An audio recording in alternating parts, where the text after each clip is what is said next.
दो आयामों वाले इस कार्यक्रम में मैं अभय सेन विद्यार्थियों से जुड़ा एक गंभीर विषय को लेकर प्रस्तुत हुआ हूं। विचारों की व्यक्ति में कहीं कोई त्रुटि हो तो क्षमा करें। मान्यवर, भींगती मसों और फूलती नसों के दिनों में अपने घर से सैकड़ों किलोमीटर दूर एक छोटे से 10 बाई 10 के कमरे में निपट अकेला बैठकर रो रहा एक किशोर अपने मन मस्तिष्क में चल रहे झंझावातों चक्रावातों को झेल रहा होता है, अपनी मन स्थिति को कोस रहा होता है। किसी छोटे बड़े सपने के खत्म हो जाने के कारण वो हर वक्त खुद को हीन समझ रहा होता है और उसके बाद वो एक ऐसा फैसला लेता है जिसे उसे लेने का कोई हक नहीं। मान्यवर, वो एक खत लिखकर छोड़ता है, फिर इस दुनिया को छोड़ देता है। वह अपने आखिरी खत में लिखता है कि मेरे पास कोई और विकल्प नहीं बचा था, यही एकमात्र समाधान है, मैं आत्महत्या कर रहा हूं, मुझे माफ करना। और यह कहकर वह मर जाता है। मेरा आज का विषय उस आखिरी खत का जवाब है कि आत्महत्या का कोई समाधान नहीं है। मान्यवर, सोचिए, जरा सोचिए, किसी कमरे में एक पंखे से रस्सी बंधी हुई है, उस पर एक लड़का लटक रहा है, उस निर्जीव शरीर के निर्बल और शक्तिहीन हाथ पैर हवा में झूल रहे हैं, आंखें फटी हुई है, गर्दन की नसें टूट चुकी है और गालों पर कुछ आंसू की बूंदें सूखकर जमी हुई है। मान्यवर, वो लड़का तो एक बार के लिए मर गया, लेकिन उसकी फटी हुई आंखें उसके माँ का फटा हुआ कलेजा बनकर जिंदा रहेंगी। उसके गर्दन की टूट चुकी हुई नसें उसके बाप के दिल के वो तार बनेंगी जो अब कभी झंकृत नहीं होंगे। उसके गालों पर सूख कर जमी हुई आंसू की बूंदें उसके बहन की आंखों से हरदम बहा करेंगी और उस निर्जीव शरीर के निर्बल और शक्तिहीन हाथ पैर जो हवा में झूल रहे थे, उसके भाई के हिम्मत को जिंदगी भर तोड़ा करेंगी।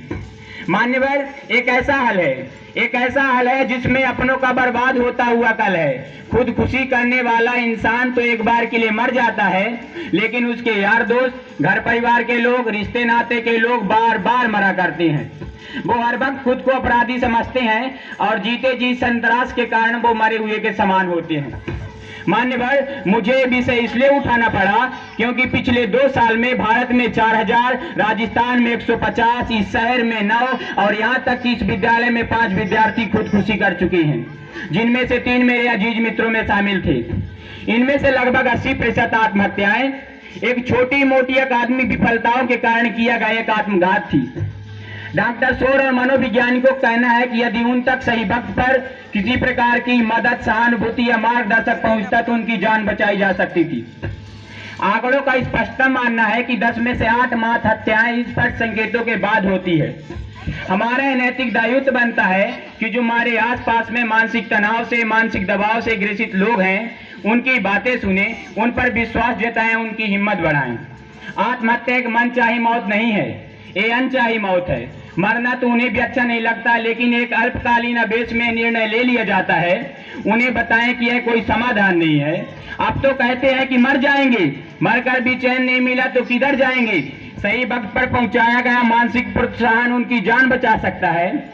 जो खुदकुशी करना चाहते हैं उनके लिए मेरा यही संदेश है कि जब कभी लगने लगे कि अब आत्महत्या एकमात्र समाधान है, आत्महत्या एकमात्र उपाय है, तो अपनी आंखें बंद करके अपनी भविष्य दृष्टा कल्पना से अपने मौत का मंजर देखिए। यदि सफेद कफन ओढ़कर जमीन पर पड़ी हुई अपने लाश के आसपास शुद्ध बुद्ध खो बैठे बेहोश हो चुके अपने माँ बाप, रोती कलपती बहनें और दहाड़े मारकर चीखता हुआ भाई नजर आ जाता है तो उनके ओठों के तपस्या को अपने जीने का बहाना बनाने लगे। अपने कला को विस्तार देने को, जीवन को निहार लेने को, दूसरों को उपकार देने को कोई भी बहाना बना लेना। जीने के बहाने लाखों हैं, यदि फिर भी कोई बहाना ना मिले तो जैसे बचपन में मास्टर जी के मार से कोई बहाना गढ़ लिया करते थे, तो इस बार भी कोई बहाना गढ़ लीजिए, लेकिन मरिए मत। वैसे भी अकादमिक विफलता कोई विफलता नहीं होती।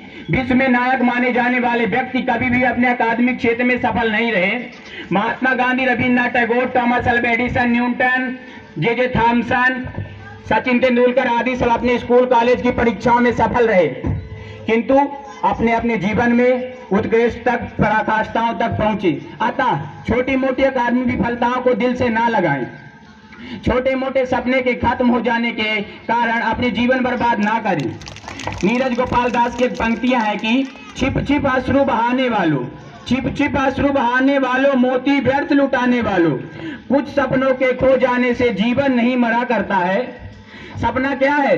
सपना क्या है? शायद नयन सेज पर सोया हुआ आंख का पानी, उसका टूटना ज्यों जागे कच्ची नींद जवानी। गीली उम्र बनाने वालों, डूबे बिना नहाने वालों, कुछ पानी के बह जाने से सावन नहीं मरा करता है। चंद्र खिलौने खो जाने से बचपन नहीं मरा करता है। कुछ दीपों के बुझ जाने से आंगन नहीं मरा करता है। कुछ मुखड़ों की नाराजी से दर्पण नहीं मरा करता है।